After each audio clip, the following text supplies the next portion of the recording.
Do you want to discover more joy, peace, and freedom with food, exercise, and your body? Here we bring a compassionate, holistic, and sustainable approach to fitness so you can fully enjoy the life you want and express your unique self with the world.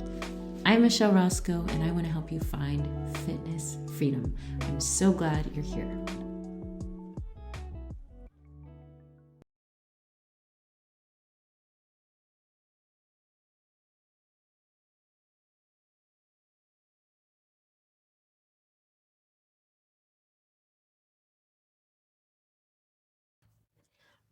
All right, hello. Today I'm excited to share with you some fundamentals on nutrition, the basics you need to know for a healthy life. So on this podcast, Fitness Freedom, I talk a lot about mindset and how mindset plays a huge role in the way that we approach our bodies and exercise and food. And I believe this to be true, which is why most of my podcast episodes are more about the psychology of it, because it all starts in our mind. But today, I want to give you some concrete information around nutrition because I think it's important to be said. And I'm going to put my own take on it so it's not just something you could find with a Google search. I want to give you a little bit extra, a little bit of my own take on it, my own perspective. And by the end of this, I will say that sometimes we want to get the complex things. We want to go into these, fancy diets or make things more complicated than they need to be. And I want to just give you the bare fundamentals that if you know this and if you start actually applying it and practicing it, and maybe you're doing some of these things, maybe there's some new things that you might want to implement into your life. If you just focus on these basics, they go a long way. And this is a part of the 4-H method, and my philosophy is a lot of the times we want all these fancy things, but we need to just master the basics and get good at the basics. That's how we become masters. Okay, so first of all, let's get into this. I'm going to share with you a few points, and I might go on some tangents because that's how I roll, but I hope that you enjoy this, and I would love to hear your thoughts on this at the end of the podcast. So first of all, I want to start with the most important foundation for food and how we relate to food. And that is to not shame ourselves for eating. Period. I'm pausing for dramatic effect. The reason I start with this is because shame is like a poison that once it gets into the blood flow, it just goes through the whole body and destroys things. So no matter what you're eating or how you're eating, how bad you feel your diet is or how great you feel your diet is, if shame is involved, it's going to dilute and poison the way that you approach food. Just to make my point, we need to eat as humans, okay? Food is essential to living as humans on Earth. And one of the first things, if you think about it, one of the first things after a baby comes out of the womb is they catch air, and as soon after the delivery process, they want to eat. That's how natural this need is. Studies show, or research history shows, that we can go up to 1 to 2 months without food, 1 to 2 weeks without sleep, and a few days without water. So that shows how important sleep and water are, and I'm going to talk about that. By the way, rest is foundational for everything. Sleep is foundational for everything, and that's the foundation of the 4-H method as well. But we eat, typically, most of us eat every day, or hopefully you're eating every day, multiple times a day, right? It's something that we have to confront and deal with daily. And I'm a certified nutritionist. I've worked with so many clients around the world from different backgrounds, both in person and online. And I believe so strongly, at least at this point in my career and life, after having done this over 4 years, dealing with an eating disorder and going through that recovery, that personal journey, even before I started my business, the number one harm to our health regarding food is shame. Feeling guilty for eating, not eating, how much we're eating, what we're eating, and removing this shame is foundational to eating well. So just recognizing that we need to eat and not making that a bad thing or a scary thing, not making food an enemy, that's something that we have to control or fight against or resist temptation around. as if it's a bad thing. Yeah, removing that sense of virtue or morality, superiority because you eat healthier, or inferiority because you're not eating healthy enough. If we can remove that shame first, it's like taking out the poison, and then everything else has room to breathe, to grow. And I can't stress enough that if you have guilt around how you eat, if you have shame around your body and how you eat, removing that first and getting your relationship with food into a healthy place where you're not shaming yourself or shaming your body around how you eat or how you look or how much you weigh, that will make everything else I'm going to say after this so much more clear, so much more easy, so much more empowering. Okay? And because our culture is full of shame around food. We beat ourselves. Here are some examples. We beat ourselves up for eating high caloric food. We look at the food menu and we're appalled by how quote unquote unhealthy it is. We sneer at people who eat junk food. I was listening to this conversation, and if you were the guy talking with your friend, sorry, maybe I wanted to say something. Maybe I should say something. I'm not sure. Give me your feedback on this. But I was listening. I was at a cafe and I was hearing these two guys talk. I was happy for them. It sounded like they were dads of young kids and they were getting some quality time together. And they were talking about food and nutrition, and I won't go into all the details, but I just heard this negative comment about McDonald's. This guy was like, I'm never going to let my kid eat McDonald's. Like, I'm never going to let my kid come near it. And I was thinking in my mind, I was like, oh, that poison, that processed poison. I was thinking in my mind, I was like, oh, I don't know if that's that's not setting your kid up for success. Like, that's just setting your kid up to fear foods and to give a lot of power to food. And I ate McDonald's this past week. Yeah, so there's how I feel about it. But yeah, we just strive to eat clean. And if we aren't on the clean side of things, if we're on the other side where we feel like our diet is a mess, we feel like we're less. There's so many diet words, like shame words around food in our culture, like guilt-free. There's so many guilt-free, no shame.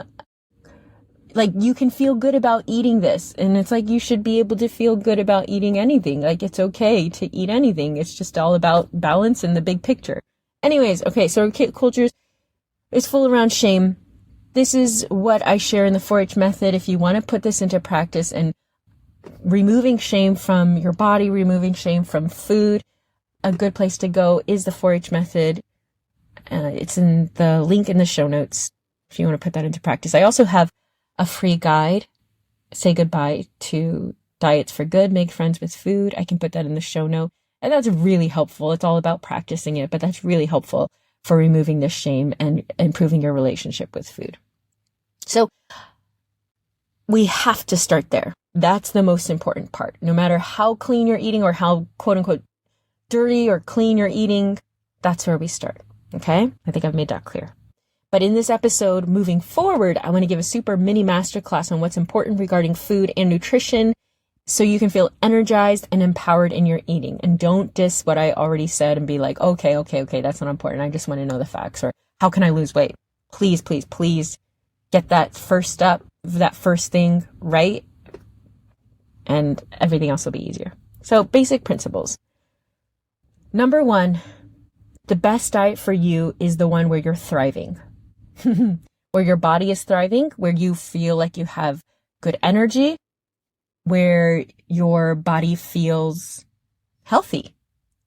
And not just in like this is why I started with shame, is a lot of the times are like, I'm eating super clean, I'm following all these diet rules, so I feel good about myself. That's not what I'm talking about. I'm not talking about diet culture rules or these dubious diets, and there are so many of them. We won't even go into that. But I'm talking about where you're truly physically, mentally, emotionally thriving. You have plenty of energy, mental clarity, and you feel good in your body. And again, I talk about this in detail in the 4-H method, but the best diet is the one that works for you, that is sustainable, that is nourishing, that is enjoyable, that is energizing. Okay, so that's the goal that we're going for when we talk about a healthy diet, is something that feels good, that actually helps you and your health. And that's different for everyone. Some principles apply, I will say, to most people, but there's some fine details that are different for each individual since we are all different bodies. But there are some basics that we can, most of us, unless you have a serious illness or disease or something restricting you from following this, most of us can follow these basic ideas around nutrition and have a generally healthy diet. So let's go down to the science. Food is made up of molecular structures, and this is fun. If you look up carbs and look up the chemical structure of carbs, you can see it. Complex carbs, simple carbs. You can see the molecular structure of proteins and fats. And the three main structures, or the three main kinds of structures with food, we call macronutrients. Macro means big, so these are the big ones: carbohydrates, proteins, and fats. And just to put it very, very simply and generically, carbs are used by your body as an energy source. Your body turns it into glucose, glycogen, and puts it into stores it so that when you need energy, which our bodies need, and food is a source of energy, so that you can sleep, sit, work, play, talk, all of that. Your body runs on energy just like your car runs on gas, and carbs are a great source of energy. And there are two kinds of carbs I mentioned already: complex carbs and simple carbs. Complex is slow burning energy, which means it takes longer for your body to break it down because they are more complex. So instead of it just being like a simple structure where your body just goes bing, breaks it down, and we're done, we get the energy, that's more simple carbs. It takes a while. So your body takes time to break it down. And this can be helpful because it gives us more sustained energy over time. Whereas with simple carbs, like let's say something like a donut or a teaspoon of sugar or ice cream. Of course, there are other nutrients in there, but we take a bite of that, it comes into our body breaks it down really fast, and we get that energy into our blood flow. That's simple carbs. And the complex carbs like oatmeal, whole grains like brown rice, quinoa, your body takes a little bit more time to process, and it comes into your blood a little bit more slowly, so little spurts at a time. And so it's more sustained energy over time. Protein. Let's talk about protein. Protein is the building blocks of our body. And I will say, unless you have a real focus, or if you ever looked at your protein intake, a lot of people don't get enough protein. Maybe women especially. That's just a generic guess. It's not, don't quote me on that. You can look it up. But protein are the building blocks of our bodies. They're made up of 20 different kinds of amino acids. Our bodies use 20 different kinds of amino acids. 9 of them are essential, which means we need to get them from our diet. Otherwise, our bodies won't have it because they can't produce it. And the other ones, our bodies can use other proteins to build together. And protein sources, this can be kind of debatable. There's plant-based protein, there's animal-based protein. I think in general, your body will read it as protein. You just have to make sure that you're getting enough variety. I know lysine can be a concern for people who are on a vegan diet, and you can get that through beans. I believe something I read not too long ago said that you would need the equivalent of a can of beans a day to get enough lysine for your body. And protein builds our muscles. It is involved with building up. It's like the little builders in our body, and it helps make sure that our systems are going strong. Fats. I love fats. I feel like fats are the underdogs of all the nutrients, the macronutrients. They're beautiful. They're like the quiet support system in your body. Every part of your cell your cells need fat to function, so they help your cells function. They give cushion for your organs. They give you energy, and they help your body absorb nutrients. So if you think about fat, it's like a cushion or like grease on gears. And there are 3 kinds of fats: saturated fats, unsaturated fats, and trans fats. Saturated fats are full, kind of like if you see the molecular structure, they don't have any space in their chemical structure. Unsaturated fats have some space. Monosaturated means they have one space. Polyunsaturated fat means they have more than one space in their molecules. And then trans fats, trans Fats are man-made, they're synthetic, and they're not as helpful for your body, like margarine or things that are used to preserve foods like crackers and cookies. And they don't help your cells as much. And so those are the three macronutrients. We also have micronutrients.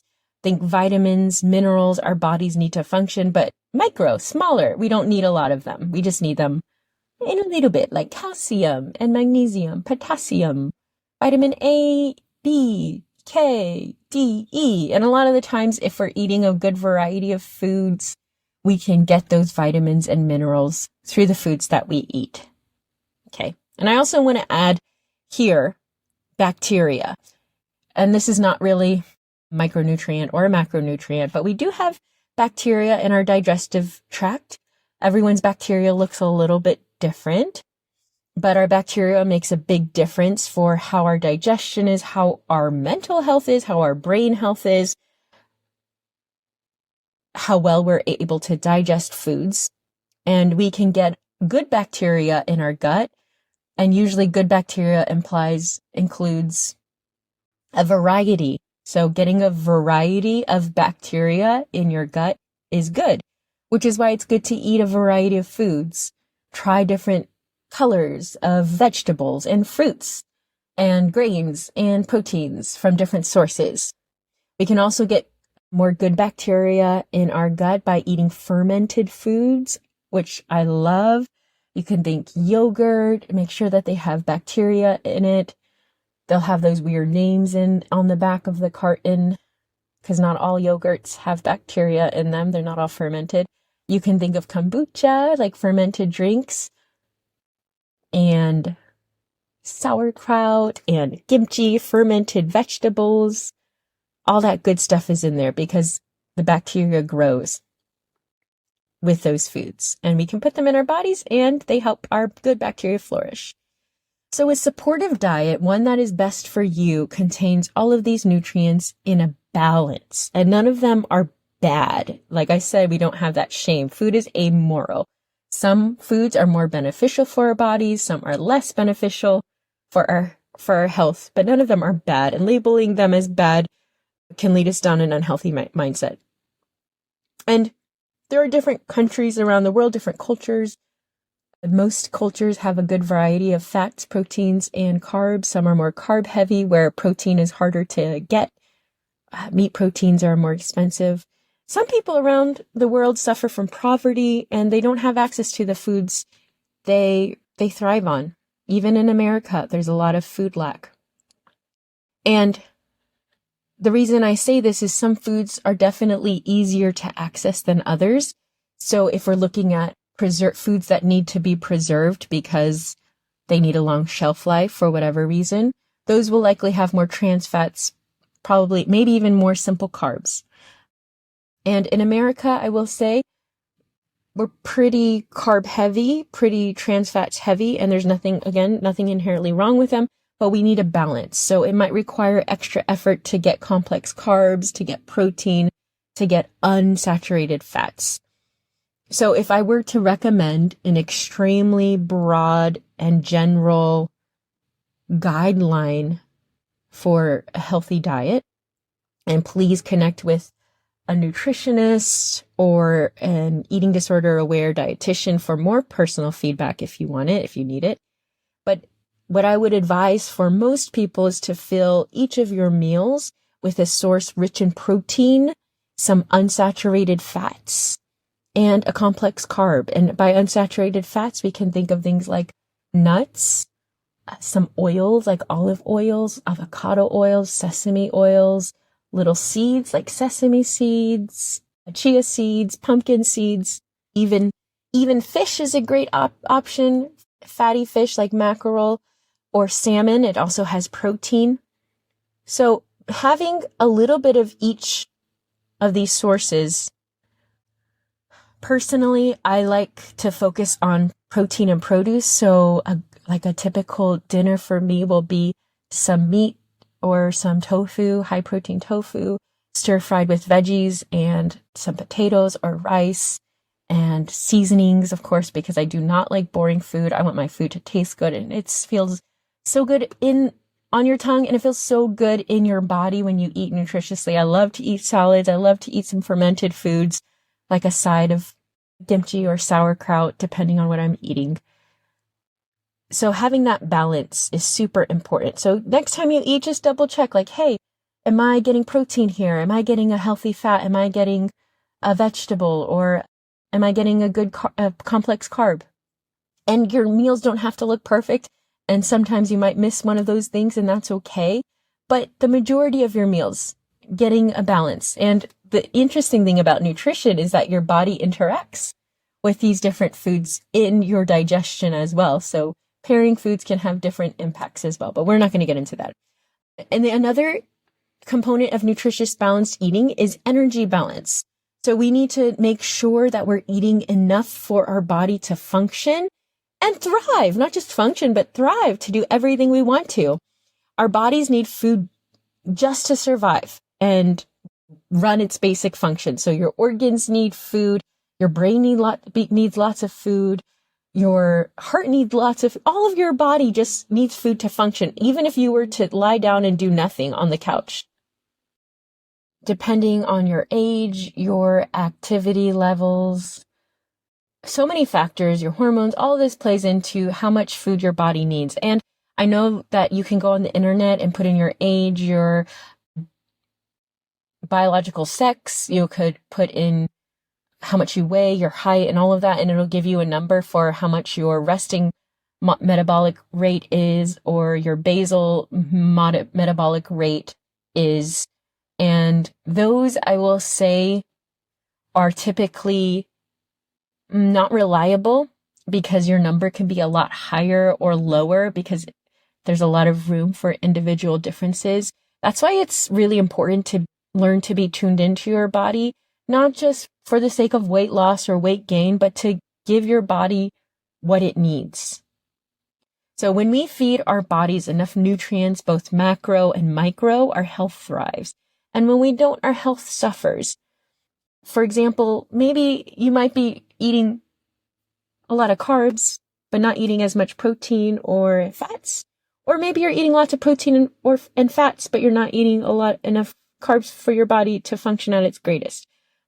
So just being aware of that balance, being aware of how much your body needs in order to function and do everything that you want to do, using nutrition and food as a way to fuel the life that you want to live, rather than just centering all of your focus on food for the sake of food. Of course, we want to enjoy our food, and food is such an enjoyable aspect of life. Ask me, I love good food. I enjoy good food. I let myself enjoy good food, and I don't beat myself up for it. And I love to prioritize good nutrition because I know that's what makes me feel the best. My body actually likes it. There's some ideas out there that if you just let your body eat whatever it wants, it'll just eat Doritos and Oreos all day. But I find that if you really come into more attunement with your body, you realize that your body doesn't really want Doritos and Oreos all day. It doesn't really feel so great eating all of that. It wants good nutrition. It wants good fuel. It wants to feel good. And if we can tune into our body and educate ourselves around it, around nutrition and our bodies, and learn to be in tune with ourselves, it makes eating well so enjoyable and so much more easy. And I do want to just have a little extra note here about energy balance. Our bodies are not robots, so we're more complex, just like I was saying with those metabolic calculators. Like, they will say, it will spew out, like, you need 2,467 calories daily. If you want to lose 30 pounds in 90 days, you need to cut down blah, blah, blah, blah, blah calories. And I find that those are so inaccurate, and they might be helpful, but there's so much. Your body is not a robot. It's not like, okay, it's not like money where you can just like subtract numbers and work with numbers that way. It's different. Psychology plays a role, hormones, age, activity levels, illnesses, whether you know about them or not. All of these things play huge roles in our weight regulation. So just being mindful of that. And another thing to note, hydration. Our bodies are made up of mostly water. So if we're talking about basics of nutrition and good nutrition, every part of our body requires water. And like I shared earlier in those statistics, we can only go a few days without water, which shows how important it is. So what's a good guideline? You can just, as a general rule, this is baseline, at least half your weight in pounds or about your weight in kilos is how many ounces of water you should drink. So let's just say, for example, 200 pounds, 100 ounces of water. Divide that by 8 to get cups if you'd like. I think, how many? If I do quick math, 2, 8, 4, 14 cups, 14 and a half cups about. Yeah, that's a lot of water. And if you're sweating a lot like I am, I'm sweating right now, especially in the summer, your body might need some extra micronutrients in the form of electrolytes, potassium, calcium, sodium, and drinking something rich in electrolytes is also beneficial. And as I finish out here, we must note the psychological aspect again. Our world is filled, no matter where you turn, you go to the bookstore, you turn on the TV, you look at social media, everywhere, you even talk with family members, everywhere is filled with diet culture, where it's all about thinness and losing weight and striving to look a certain way. And there's so much pressure and shoulds and shame and even strange food rules that you can see, especially with the internet. There's so much out there. So remove the shame. There's nothing wrong with food. There's nothing wrong with your body needing and wanting food. Treat your body with respect and care. Your body is incredible at keeping you alive. You and your body are on the same team. When you can live with your body, from your body, work with it rather than against it, and seeing food as the enemy, but seeing food as an ally to help you live the life that you want to live, then food becomes a thing of joy. Your body is incredible. It uses what you'll give it as much as possible to keep you alive. It's constantly doing its best to keep you alive. While you've been listening to this, your heart has been beating, your breath has been breathing. And when we take care of our bodies and treat it with care and respect, it's able to give back better to us. Your body needs food. It also needs love and care in your words, in your attitude, and in your food. I hope that this was helpful for you. If you have any follow-up questions or anything you'd like to share, you can message me on Instagram, email me, or reach out to me. I'd love to hear from you. If you like that guide, it's in the show notes. It's free. And if you'd like to join the 4-H method and truly make your body your home and your health your hero journey in your relationship with yourself, with food, and with exercise, you can also join in using the link in the show notes. Like you, love you, goodbye.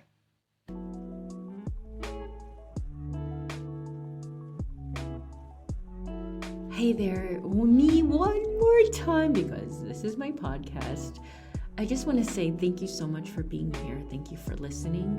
Thank you for your time. If you would be so kind and generous as to leave a review, a good review, it would mean a lot to the podcast and to growing this so more people can get a hold of it. If you would like to get more support, continue listening to this podcast. Follow me on Instagram, friend me on Facebook. You can find me in the link in the show notes. Always feel free to reach out to me. An email is always welcome. Happy to hear from you. And the best way that I actually can help you is, if and when you're ready, is for you to join the 4-H method. It's my signature program, and it helps you make your body your home and your health your hero journey, transforming your health and life from the inside out. Remember, you are worthy, you are powerful. Like you, love you, Coach Michelle.